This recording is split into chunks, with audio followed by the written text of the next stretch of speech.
Plot पाहू शकता mega स्वीटचा आता सध्या. सो ही सरीला लागवड केलेली आहे मेगा स्वीट. शेतकऱ्यांचा नेहमी कॉल असतो आपल्याला, आपल्या सल्ल्याप्रमाणेच नेहमी हे लागवड करत असतात. तर पाहू शकता आता मेगा स्वीटची लागवड झालेली इथं प्लॉट सध्या. तर बऱ्याच शेतकऱ्यांचे कॉल येतात. विशेषतः काय असतं, शक्यतो नवीन शेतकरी जे लागवड करतात त्यांना खोडकिडीचं नियोजन माहिती नसतं. त्या कारणाने सुरुवातीला थोडासा त्रास होतो त्यांना किडीचं नियोजन वगैरे करण्यासाठी. आणि एकदा का रुटीनमध्ये शेतकऱ्यांना कळाले मॅनेजमेंट, मग काही अडचणी येत नाहीत. थोडीशी पाणी व्यवस्थित नसल्या कारणाने इथे अपेक्षित जोम घेतलं नाही आहे. तरी आता बघूया, तुम्हाला थोडक्यात आता नियोजन सांगतो. कीड व्यवस्थापनाचं नियोजन कसं करायचं आहे. आता हे पाहू शकता तुम्ही इथे. शक्यतो काय होतं, मेगा स्वीट हे ज्वारी वर्गातलं वाण असून ह्यामध्ये सुरुवातीच्या पहिल्या 15 दिवसामध्ये ज्वारीची निगा राखणे फार गरजेचं आहे.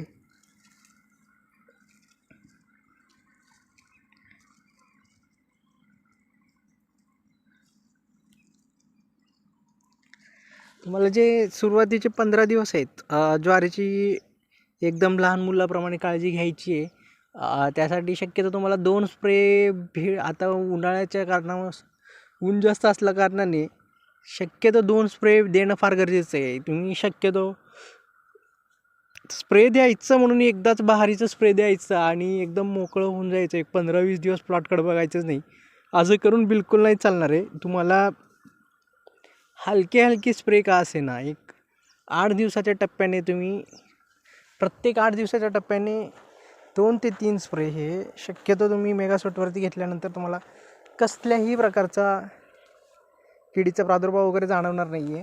त्यासाठी तुम्ही एकदाच बहारीचं एकदम असं कॉस्टली असणार आहे, जसं की डेलिगेट, कोराजेन अशा प्रकारचे पेस्टिसाईड सुरुवातीलाच वापरून तुम्ही कॉस्ट ऑफ प्रोडक्शन उलट वाढवत आहे. तर काळजी घ्यायची आहे. तुम्ही शक्यतो 15 दिवसामध्ये साधारण एक सुरुवातीच्या टप्प्यामध्ये तुम्ही नीम ऑइल वापरायचे. त्याच्यानंतर एखादा क्लोरो प्लस सायपरमिथ्रिन असणारा एखादा एक घटक वापरायचं आहे, ज्यामध्ये क्लोरो प्लस सायपरमिथ्रिन दोन्ही घटक असतील असं एखादं कीटकनाशक. त्याच्यानंतर तुम्ही इमामेक्टिन प्लस एखादा एक क्लोरोचा घटक असलेला कोणतं पण कीटकनाशक, दोन्हीचं कॉम्बिनेशन करून सुद्धा व्यवस्थित रिझल्ट पडतात. तर आता बघा, तुम्ही इथं दाखवतो मी, इथं जे दिसतंय तुम्हाला आता हे खोडकिडीचा प्रादुर्भाव झालेला आहे. काय होतं, पोगेमर होण्याचं कारण एकमेव तेच असतं, ज्यामध्ये तुम्हाला छोटीशी इथं दिसत असणार का त्याची जाळी.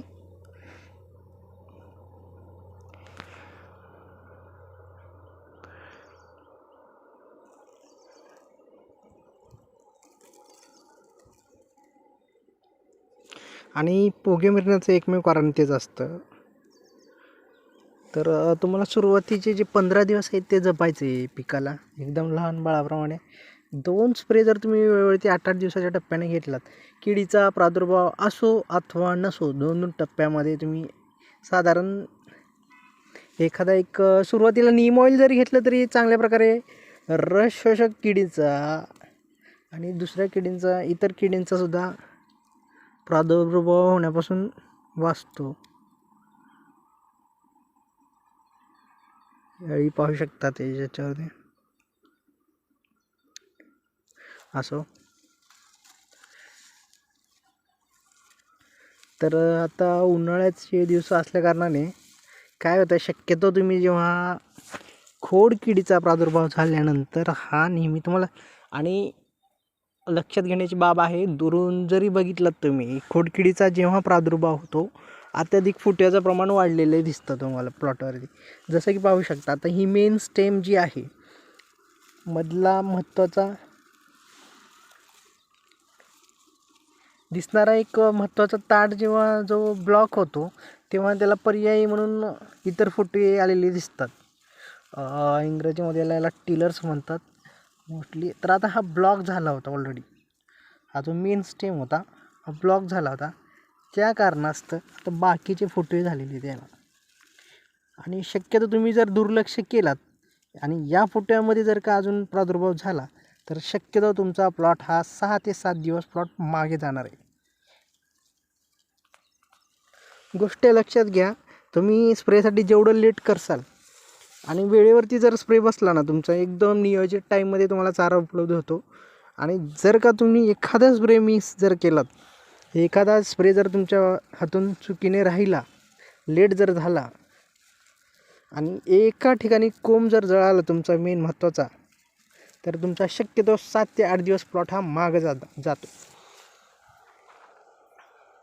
तर काळजी घ्यायची आहे तुम्हाला. उन्हाळ्याचे दिवस आहेत, शक्यतो काय होतं उन्हाळ्याच्या दिवसामध्ये टेम्परेचरचं प्रमाण वाढत जातं, त्या कारणानं किडीचा प्रादुर्भावसुद्धा वाढतो. तर काळजी घ्यायचं आहे आणि वेळेवरती शक्यतो ज्यांच्या भागात पाणी आहे त्यांनी वेळेवरती पाणी दिलं पण गरजेचं आहे. मेगास्वीटचं पॉकेट भेटलं आहे आपल्याला इथे.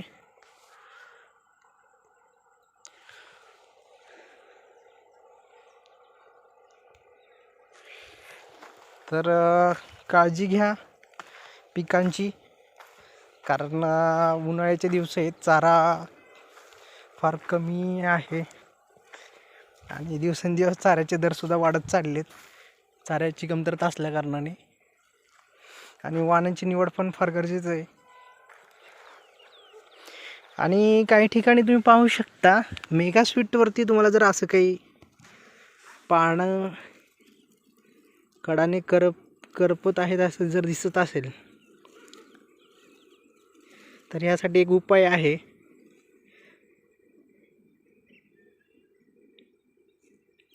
तर हे पाहू शकता तुम्ही आता इथे एकदम साईडचं पान आहे. जर पान जळत आहे जर असं दिसत असेल तर तुम्हाला शक्यतो माझा वैयक्तिक सल्ला आहे की यासाठी तुम्ही एक साधारण एखादा एक कीटक आपलं फंगीसाईडचा, तर माझा सल्ला असा असेल एखादा एक बुरशीनाशकचा तुमचा, शक्यतो आपल्या UPL कंपनीचा साफ येतो अथवा बायर कंपनीचा अँट्रागॉल येतो. एखादं एक कीटकनाशकच्या वेळेस सोबतच तुम्ही एखादं एक बुरशीनाशक जर दिलात तर चांगल्या प्रकारे रिझल्ट बसतील आणि असं पानं वगैरे जळण्याचा प्रकार काही होणार नाही आहे.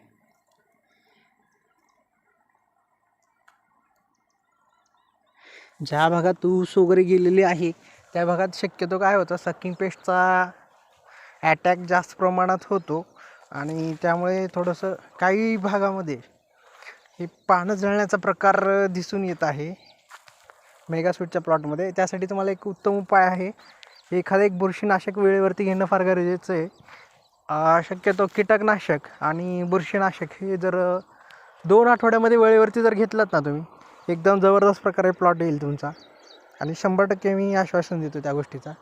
सो काळजी घ्या पिकांची आणि वाण निवडते वेळेस शक्यतो तुमच्या भागातील कंपनी प्रतिनिधींचा सल्ला घ्या वेळेवरती.